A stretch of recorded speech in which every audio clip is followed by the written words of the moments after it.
Assalamualaikum warahmatullahi wabarakatuh. Perkenalkan, saya Tika Listiorini, CGP Angkatan 11 dari SDN Tulungrejo 01 Kota Batu. Saya akan menampilkan video aksi nyata diseminasi budaya positif. Selamat menyaksikan. Assalamualaikum warahmatullahi wabarakatuh. Waalaikumsalam warahmatullahi wabarakatuh. Alhamdulillahirabbil alamin, ibu-ibu semua, kita dapat berkumpul di sini dalam rangka pembebasan dari saya, yaitu untuk menyebarkan pemahaman dan penerapan pengalaman budaya positif. Ya, sebelum kita mulai, mari kita berdoa dahulu agar acaranya dapat berjalan dengan lancar. Berdoa dimulai. Berdoa selesai. Amin. Terima kasih. Selanjutnya yang akan saya paparkan pada hari ini yaitu budaya positif. Nah, di dalam budaya positif itu terdapat yang pertama disiplin positif, kedua perubahan paradigma belajar, ketiga teori motivasi, keempat hukuman dan penghargaan, serta posisi kontrol guru. Lalu kebutuhan dasar manusia, keyakinan kelas, dan yang terakhir segitiga restitusi. Selanjutnya, nah, ibu-ibu, saya mau bertanya, menurut panjenengan apa itu pengertian dari disiplin? Ya, Bu Gadis dulu. Taat. Ya, Bu Yanti. Patuh. Ya. Sikap mentaati peraturan ketentuan yang telah ditetapkan tanpa pamrih. Wow, luar biasa sekali ya. Semua itu benar, ya, benar. Nah, kalau menurut yang di sini yaitu disiplin adalah sikap dan perasaan taat, ya betul, dan patuh terhadap nilai-nilai yang dipercaya dan merupakan tanggung jawab juga. Selanjutnya, nah, disiplin positif untuk cara menerapkannya yaitu agar mengajarkan anak untuk bertanggung jawab dan menumbuhkan kesadaran diri berdasarkan nilai-nilai kebajikan. Nilai-nilai kebajikan itu ada yang tahu apa? Nilai-nilai yang baik. Nilai-nilai yang baik, ya. Terus ada lagi? Baji, apa? Kebaikan. Ya, kebaikan. Iya, ya. Betul. Oke. Nilai di dalam nilai-nilai kebajikan ada integritas, ada intinya yang baik-baik, ya. Ya. Selanjutnya, ya. Di dalam disiplin positif ini lebih dalam diri yang dapat mengontrol diri dalam segala tindakan. Jadi yang dapat mengontrol diri dari dalam segala tindakan itu siapa, Ibu? Ya, hanya diri kita sendiri. Ya, selanjutnya, disiplin diri dapat membuat murid untuk lebih memahami dan menyadarkan berdasarkan motivasi internal, bukan akibat paksaan, juga bukan pujian atau hukuman. Jadi tidak terpaksa, ya. Selanjutnya, nah, materi selanjutnya yaitu paradigma belajar. Di profil pelajar Pancasila yaitu ada apa saja, Ibu? Beriman kepada Tuhan Yang Maha Esa. Ya. Betul. Oh iya, betul. Ya. Ya. Karena ada juga di sini. Oke. Ya, pembelajaran dengan paradigma baru ini merupakan pembelajaran yang dirancang berdasarkan prinsip pembelajaran berdiferensiasi, ya. Ya, kita semua sudah digadang-gadang untuk selalu berdiferensiasi sehingga para peserta didik belajar sesuai kebutuhannya. Jadi untuk mewujudkan profil pelajar Pancasila. Selanjutnya, nah, dimensi mana yang sudah terlaksana di sekolah ini dari ke-6 dimensi ini? Gotong royong. Semua Ibadah ibadah. bertakwa, beribadah. BKN belum. Oh ya, Nanti semua ya. Tapi untuk bernalar kritis ini menurut Bu Gadis masih kurang. Masih kurang karena menurut saya masih belum bisa menjadikan anak-anak itu dapat bernalar kritis sesuai Berpikir ya. berpikir yang dilanjut. Oh, kritis iya. itu belum, saya belum. Oh iya, ya karena mungkin ada penyebabnya di karakter siswa ya. Iya. Selanjutnya, nah teori motivasi. Lah, motivasi itu tujuannya untuk apa, ibu-ibu? Memberikan dorongan untuk anak-anak mau melakukan sesuatu. Iya, melakukan sesuatu, Memberi semangat. memberi semangat. Iya. Lah, untuk menghindari ketidaknyamanan dari hukuman. Jadi ada motivasi gitu. Selanjutnya, lah untuk mendapatkan imbalan atas penghargaan dari orang lain. Lah di sini ada teori motivasi dari perilaku manusia, yaitu ada motivasi eksternal, motivasi internal. Yang pertama, untuk menghindari ketidaknyamanan atau hukuman. Jadi apa yang akan terjadi apabila saya tidak melakukannya? Ini dari faktor dari luar. Itu. Terus yang kedua, untuk mendapatkan imbalan dari orang lain. Jadi alasannya karena aku ingin mendapat imbalan dari orang lain atau institusi. Apa yang akan saya dapatkan apabila saya telah melakukannya? Itu kedua itu masih motivasi eksternal. Yang ketiga, untuk menghargai diri sendiri. Nah, itu termasuk motivasi internal dari tujuan disiplin positif, yaitu saya akan menjadi orang yang seperti apa bila saya melakukannya. Seperti itu. Selanjutnya, nah materi selanjutnya yaitu kebutuhan dasar manusia. Ada berapa? 5. Apa saja? Kebutuhan bertahan hidup. Ya. Kasih sayang, Penguasaan. kebebasan, Wah, pintar-pintar sekali, masya Allah, hebat guru, hebat semua SDN, kalau ada satu kata Batu Jawa Timur, yes. Ya, untuk lebih semangat, saya punya ice breaking agar dengan semua lebih hafal 5 dasar kebutuhan manusia, yaitu tepuk kebutuhan dasar manusia, bertahan hidup, kasih sayang, Penguasaan. Kebebasan. Kesenangan. Gini, yes, boleh, itu ya, oke? Ayo, semuanya ya, kita ulangi. Tepuk 5 kebutuhan dasar manusia. Bertahan hidup. Kasih sayang. Penguasaan, Kebebasan. Kesenangan. yes, boleh. Oke, terima kasih. Apakah lebih semangat? Iya, terima kasih. Oke, sip. Nah, untuk yang bertahan hidup, contohnya apa, Ibu? ya kita harus makan supaya bisa bertahan hidup. Oke. Tahan hidup. Ya, bagus. Selanjutnya apa lagi? Pakaian. Ya, bagus. Pakaian.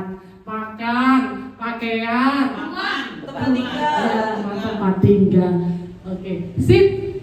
Untuk selanjutnya, kasih sayang dan rasa diterima. Nah, ini menurut jenengan bagaimana? Ya perlu itu kan. kasih sayang. Betul. Soalnya Merupakan kita kebutuhan tidak, kita. kadang kita sudah dikasih makan ya, Iya. tapi kita nggak dikasih sayang itu kan Oh iya. Ada kali kurang. ada yang kurang. Iya, ada yang kurang ya. Kasih sayang Ya. siapa saja. Oke. Selanjutnya penguasaan. Ini dalam di anak-anak ini bagaimana? Di anak-anak penguasaan. Butuh diapresiasi. Nah, betul, butuh diapresiasi. Lalu, Motivasi. nah, ya sip, motivasi. Kalau kebebasan, apa anak-anak jenengan butuh bebas karena seperti di penjara atau bagaimana? Maksudnya kebebasan dalam menentukan atau memilih sesuatu. Oh, bagus. Ya, betul ya. Memilih kebebasan dalam memilih sesuatu atau tindakan dalam hal positif. Nggih. Selanjutnya kesenangan. Ya, semua berhak untuk merasa senang ya. Selanjutnya ya. Ini saya punya pertanyaan di sini, yaitu ibu guru bilang, aku tidak boleh bersenandung sewaktu mengerjakan tugas. Katanya kelas harus tenang, tidak ada suara, kan nggak seru jadinya. Ini termasuk apa? Nggak seru jadinya. Ini kebutuhan kesenangan. Kesenangan? Salah ya? Apakah benar? Kita lihat. Kebebasan. Kesenangan. Ya, benar. Selanjutnya. Nah, ibu guru tidak menyapa aku hari ini, padahal aku pakai jepit rambut baru. Penguasaan. Penguasaan, ya ada yang menjawab penguasaan, ada yang jawab ya penghargaan. Tetut.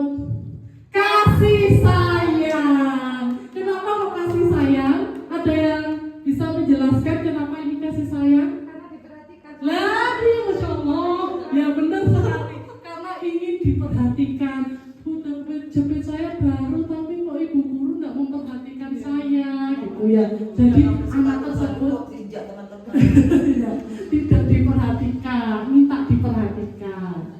Selanjutnya, aku bosen, masa belajarnya cuma gitu-gitu aja, dengerin ibu guru aja. Ada yang begitu muridnya? Enggak dong, kalau saya. Kelasnya Bu Gadis gimana? Oh, sangat antusias. Oh, antusias dan Saya rasa happy. semuanya di sini begitu. Oh iya. Berarti kebutuhan apa ini? Kebetulan, Saya sih. Ya. kebetulan apa kira-kira? Kasih sayang. Kebebasan. Iya, kebebasan. Nah, coba kita lihat. Cekok. Yes, kebebasan. Karena mereka ingin ya, ini pembelajaran yang lain. Iya, oke. Pintar-pintar ya. Nah ini asik, bisa nyetir mobil sendiri, bisa ajak teman jalan-jalan. Nah, Penguasaan. apa ini ayo? Penguasaan. Iya, karena bisa nyepet Pengakuan. sendiri kan. Oh, butuh pengakuan. Oh, kamu sudah bisa nyepet. Pak Sri aja sudah. Oke, ayo. Oh iya. Jangan. Kesenangan. Iya, kesenangan karena dia merasa senang, asik, bisa nyetir mobil sendiri. Dia ini maksudnya dia tidak di dalam kasus ini hanya dia yang merasakan maksudnya. Bukan untuk pamer gitu ya. Iya, hanya dia yang merasa seperti itu. Iya. Bagus. Lah, ini hukuman dan penghargaan. Apa itu hukuman? Sesuatu yang diberikan setelah melakukan kesalahan. Sesuatu yang diberikan setelah melakukan kesalahan. Merupakan salah satu tindakan anak yang melakukan kesalahan juga. Iya. Oke, bagus. Kalau penghargaan, Kebalikannya. kebalikan. Melakukan sesuatu yang baik, Diberi penghargaan. dapat entah itu pujian atau reward yang lain. Oh ya, kita lihat. Nah, kalau bentuk penghargaan, pengakuan atas prestasi. Kalau hukuman bentuk konsekuensi atas perilaku siswa yang tidak sesuai dengan aturan atau norma yang berlaku. Seperti itu, Ibu. Ya. Nah, ini ada pengaruhnya jangka panjang dan jangka pendek. Kalau penghargaan efektif jika kita menginginkan seseorang melakukan sesuatu yang kita inginkan dalam jangka waktu pendek. Jika kita menggunakan penghargaan lagi dan lagi, maka apa yang terjadi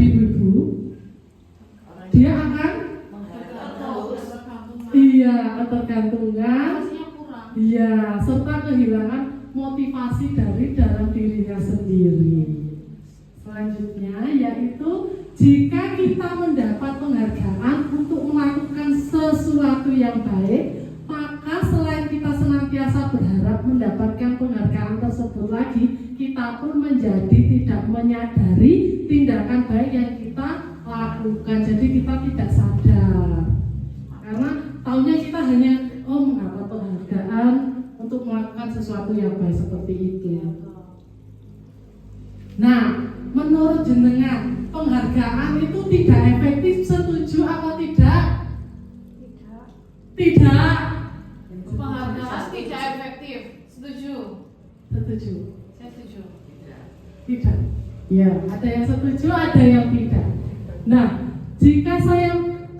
karena jika saya mengharapkan suatu penghargaan dan tidak mendapatkannya, maka saya akan kecewa dan berkecil hati, serta kemungkinan lain kali saya tidak akan berusaha sekeras sebelumnya.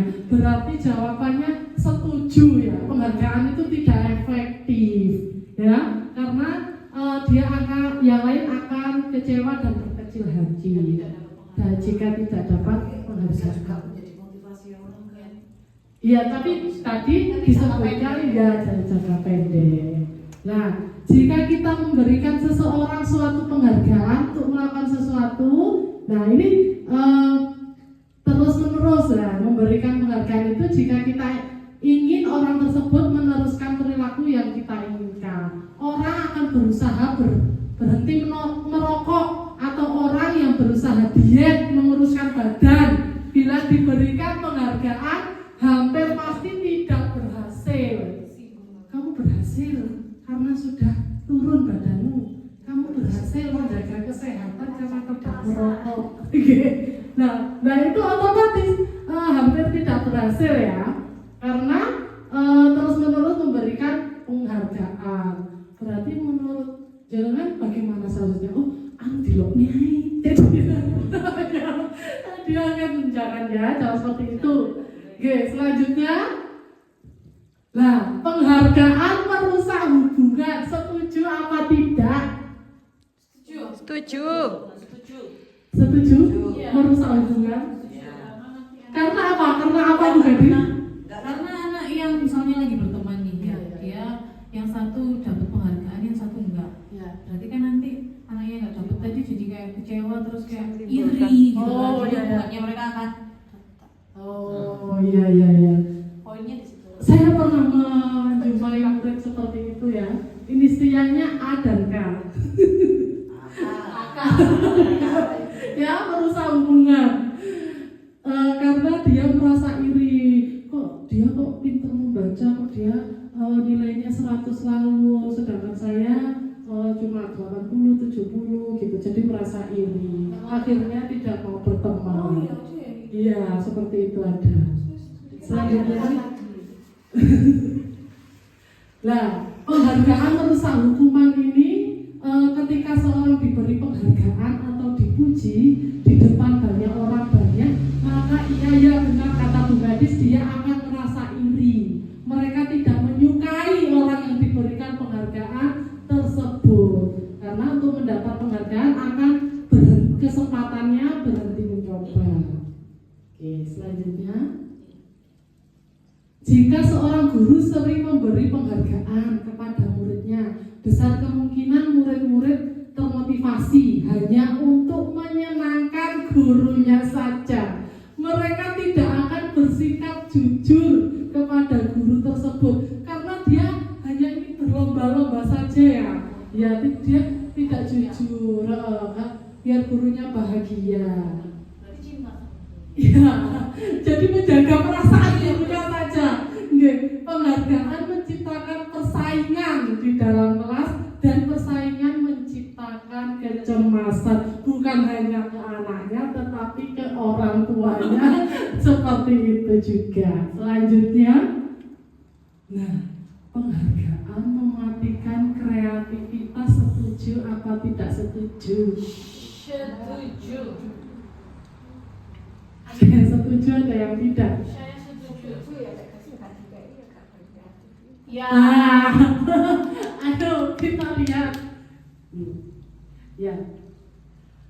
Murid yang diminta berpikir mengenai hadiah atau penghargaan yang bisa mereka dapatkan bila berhasil menulis puisi. Kreativitas kelompok murid-murid ini menjadi berkurang dibandingkan dengan tidak diberitahukan tentang hadiah yang bisa mereka terima. Seperti itu. Oke. Menjadi kurang kreatif ya bila dijadikan sebuah hadiah. Selanjutnya Bu. Nah, ibu-ibu untuk lebih hidup lagi karena sepertinya kurang bersemangat ya. Mari kita bermain lagi ya. Ya. Cara permainannya yaitu kalau saya dor, berarti jenengan juga dor. Kalau saya bilang bum, bilang gitu ya. Kalau saya dor,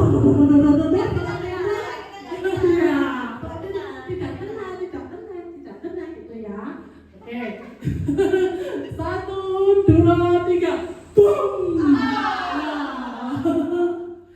Dor! Ya, boom!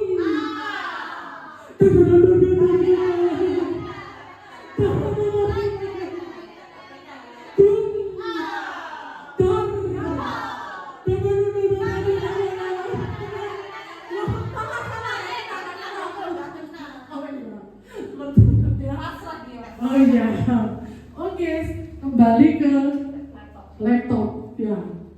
Hukuman konsekuensi dan restitusi. Nah, ibu-ibu, ini panjenengan semua akan menentukan termasuk hukuman konsekuensi atau restitusi. Kalau hukuman tadi apa? Tindakan Ya. dari kesalahan yang tidak sesuai norma. Oh, ya. Itu kalau konsekuensi Harus dipertanggungjawabkan. lah, ya harus dipertanggungjawabkan. Kalau restitusi nanti ada penjelasannya ya.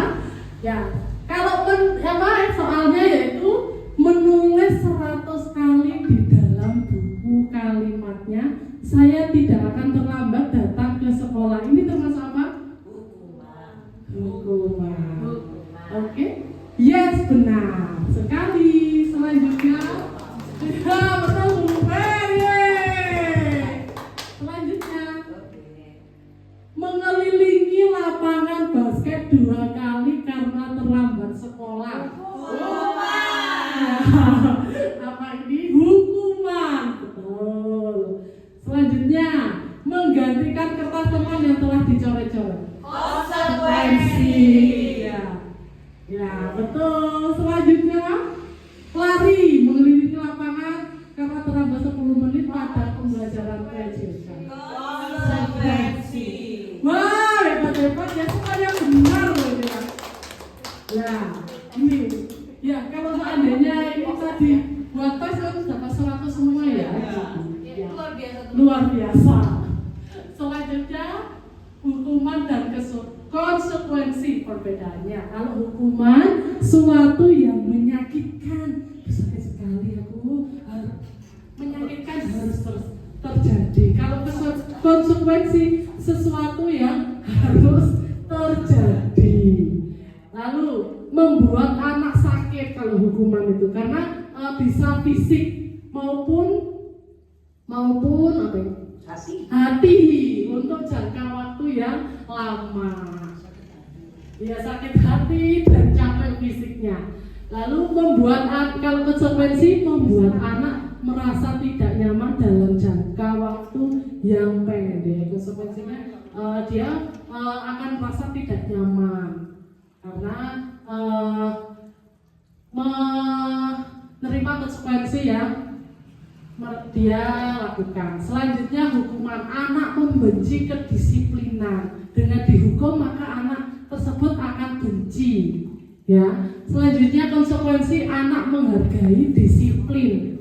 Nah, anak lebih menghargai disiplin. Kalau hukuman dipaksa, kalau konsekuensi stimulus tanggapannya. Lalu kalau hukuman mendorong anak menyakiti dirinya sendiri, kalau konsekuensi mendorong anak agar mudah menyesuaikan diri. Lalu hukuman konsep dirinya yang buruk. Nah, ini konsep dirinya yang baik, konsekuensi.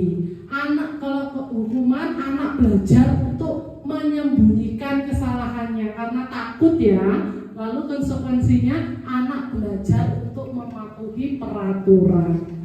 Kalau hukuman anak akan marah, merasa bersalah karena dipermalukan, merasa tidak dihargai.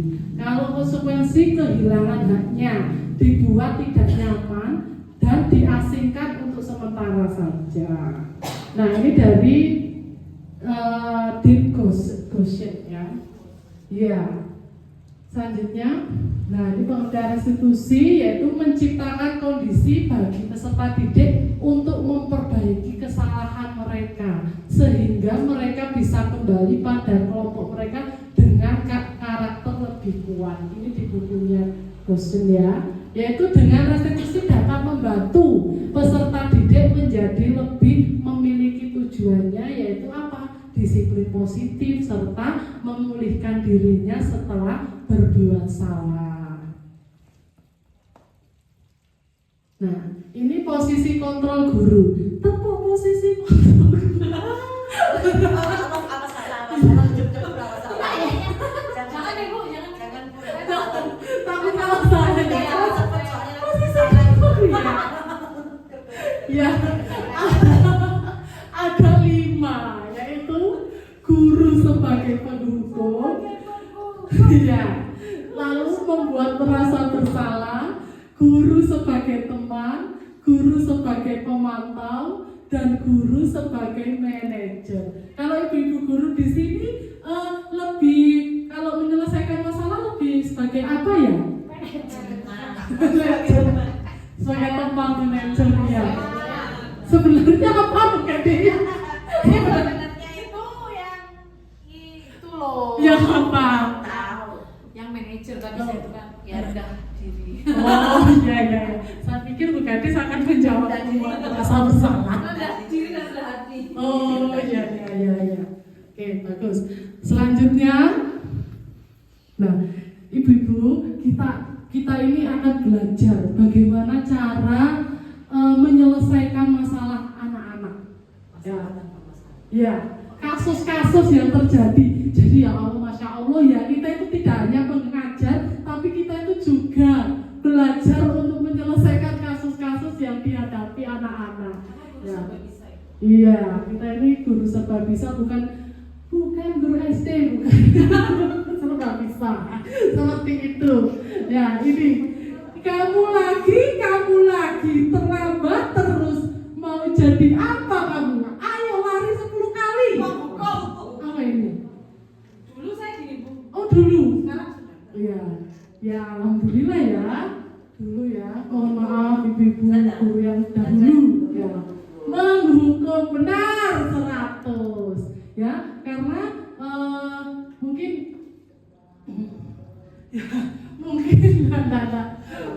nada bicaranya ini nada bicaranya kasar ya. Iya. Kayak siapa bukan saya? Aduh iya, seperti itu penghukum. Selanjutnya, nah, jangan terlambat lagi ya. Ibu sedang piket kalau ada yang telat, Bu Guru pasti ditegur kepala sekolah karena tidak bisa memberi contoh. Kok saya bacanya, nak, jangan terlambat lagi ya. Oh iya, berarti tergantung intonasi. Ya, tergantung intonasi. Tapi kalau melihat kata-katanya ini termasuk apa? Teman. Oh, sebagai teman. Teman apa ya? Teman. Sebagai apa? Manajer. Iya, ya sebagai apa? Kira-kira kita lihat. Kalau menurut saya itu sebagai teman, kalau manajer. Iya. Iya, karena apa Bu Gadis? Saya ada alasannya?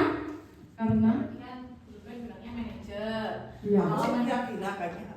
Iya, kalau Iya. manajer menurut saya itu harus ada solusi yang diambil dari anaknya. Iya, benar kata Bu Gadis, karena Bu Gadis sudah mempelajari kita sama-sama mempelajari CGP sama-sama gitu. Ya teman ya. Nah selanjutnya, nah Bapak sangat kecewa dengan perbuatan Atau kalau orang tuamu tahu perbuatan seperti ini, apa mereka tidak malu? Coba kamu pikirkan, nak. Coba kamu pikirkan. Ya apa ini? Pembuat rasa bersalah. Apa? Ayo kira-kira. Nah, satu-satu dong Bu, biar tahu. Ya ayo dulu kan ya. Apa tadi ya? Nah ini apa sangat kecewa. Ya, maksudnya pilihannya tadi loh. Kontrol tadi. Ya, Nasi goreng. ini posisi dikontrol guru. Pembuat rasa Pembuat rasa bersalah. Teman, manajer, satunya Pemantau. pemantau. Apa ya? Pembuat rasa bersalah. Ya wes, Ya, kata Luber pembuat rasa bersalah, kata Bu Yanti. Kalau friend. Oh, sama aku Mbak. Kenapa Bu Yanti? Dan di situ kan ada kalau tahu perbuatanmu seperti ini, apa mereka tidak malu? Jadi Ya. anaknya kan merasa Nanti saya malu jadinya, ya, gitu ya. Dia jadi memikirkan malu, terus sangat kecewa. Jadi dia memikirkan, waduh bapak itu kecewa. Coba kita lihat. Nah, benar kan membuat rasa bersalah. Yes. Nah, ini guru sebagai manajer, yaitu guru berbuat sesuatu pada murid, mempersilahkan muridnya untuk bertanggung jawab atas perilakunya dan mendukung murid agar dapat menemukan solusi atas permasalahannya sendiri. Jadi dia lebih mandiri menyelesaikan masalahnya ya. Oke. Selanjutnya, guru sebagai ini masih manajer, mengacu pada restitusi yang dapat menjadikan murid sebagai manajer bagi dirinya sendiri. Itu tadi dia lebih mandiri, sebuah identitas positif pada murid. Ya. Nah, materi selanjutnya keyakinan kelas. Guru berperan dalam mewujudkan keyakinan kelas sekolah dengan adanya kesepakatan guru dan murid. Nah, ini kesepakatan guru dan murid. Ini bisa keyakinan kelas, bisa keyakinan sekolah ya. Selanjutnya, nah, guru berperan dalam mewujudkan keyakinan kelas sekolah dengan adanya ini tadi sudah saya baca. Keyakinan kelas atau sekolah berupa pernyataan universal yang mudah dipahami, diingat, dan harus diterapkan di sekolah, di lingkungan sekolah. Contohnya apa Ibu? Keyakinan kelasnya. Pernyataannya yang mudah dipahami dan diingat, dan kalimatnya positif. Contohnya kan ada yang jangan terlambat gitu. sebaiknya tidak terlambat lagi ya nak ya. Oh. Keyakinan kelasnya. datang Iya. waktu. Nah, Datang tepat waktu ya, diganti ya, datang tepat waktu ya. Sip, Anis. Lanjut. Menjaga kebersihan. Jangan membuang sampah sembarangan, diganti Jagalah kebersihan. Iya, Saya, Bu. Ya apa? kalau saya jangan bertengkar, jadi saling toleransi. Wah, saling toleransi. Next, ya. Segitiga restitusi. Nanti sekarang segitiga restitusi, yaitu jika guru sebagai manajer yang menggunakan segitiga restitusi dalam misalkan masalah ada 3 tahap. 3 tahap segitiga restitusi. Menstabilkan identitas, validasi tindakan salah, menanyakan keyakinan. Boleh. Ya, selanjutnya. Nah, ini tujuannya apa sih kok harus ada penyelesaian masalah itu ada 3 tahapan? Ini tujuannya apa? Tujuannya menghasilkan murid yang bertanggung jawab dan mandiri. Nanti saya contohkan. Menstabilkan identitas itu contohnya bagaimana validasi tindakan yang salah, contohnya dan bagaimana dan menanyakan keyakinan. Ini ya semua sudah tahu, ditanya dulu keyakinannya apa kok kamu seperti itu gitu ya. Ayo selanjutnya ya. Nah, ini menstabilkan identitas. Prosesnya bertujuan untuk mengubah identitas anak dari orang melakukan kegagalan atau kesalahan menjadi orang yang sukses. Nah, anak yang melanggar peraturan tadi karena mencoba untuk memenuhi kebutuhan dasar yang dia punya ya, tetapi terbentur dengan keadaan. Nah, selanjutnya validasi tindakan yaitu memahami kebutuhan dasar yang mendasari tindakan anak berbuat kesalahan. Dalam hal ini yang diperlukan adalah memahami alasannya dia berbuat sesuatu seperti itu kenapa.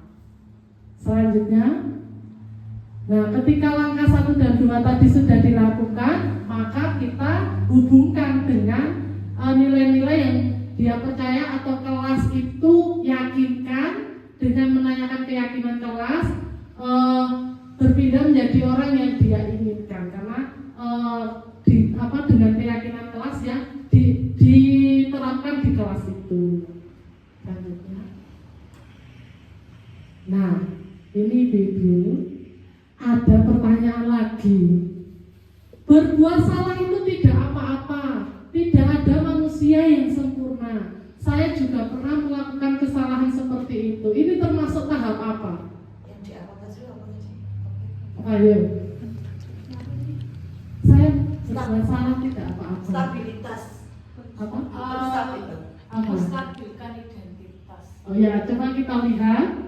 Ini Ya, menstabilkan identitas. Oke, betul. Selanjutnya, nah, kamu pasti punya alasan mengapa melakukan hal itu, gitu. Karena kamu telah melindungi sesuatu yang penting. Itu termasuk apa? validasi tindakan yang Iya, salah. validasi tindakan yang salah. Iya, oke, betul ya. Validasi tindakan. Nah, ini contohnya, ya. Bisa ditampilkan. Ya. Sebentar. Sebelumnya saya jelaskan dulu. Balik sini ya. Nah, ya. Ini saya akan menampilkan tentang kasus kejadiannya. Kejadiannya ini siswa kelas 6 bernama Lita. Dia merusak prasarana kelas, yaitu menghapus. Nah, ini baru diterapkan segitiga restitusinya. Silakan.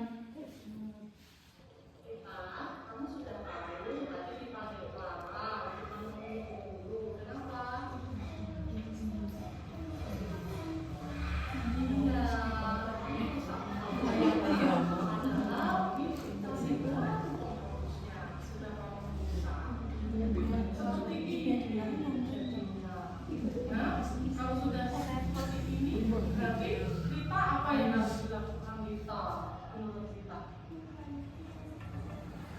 Iya, nggak apa-apa ya. Namanya terlalu bertanggung jawab kecil untuk mengganti dengan menghapus yang baru. Ya, lain kali hati-hati ya, karena kamu juga harus lihat kesepakatan kita, keyakinan kelas kita. Nah, kalian tahu nggak apa keyakinan kelas kita yang sudah kita sepakati? Tahu ya? Iya, kalian kan tahu kita harus menjaga kebersihan, menjaga prasarana sarana di kelas kita. Jangan diulangi lagi ya, nak. Ya, sudah bisa kembali. Ya, seperti itu ya Ibu ya. Tapi tadi saya yang menjawab keyakinan kelasnya apa ya? Seharusnya dia dijawab dulu keyakinannya apa ya. Dia cuma menjawab iya tahu gitu ya. Terima kasih Ibu.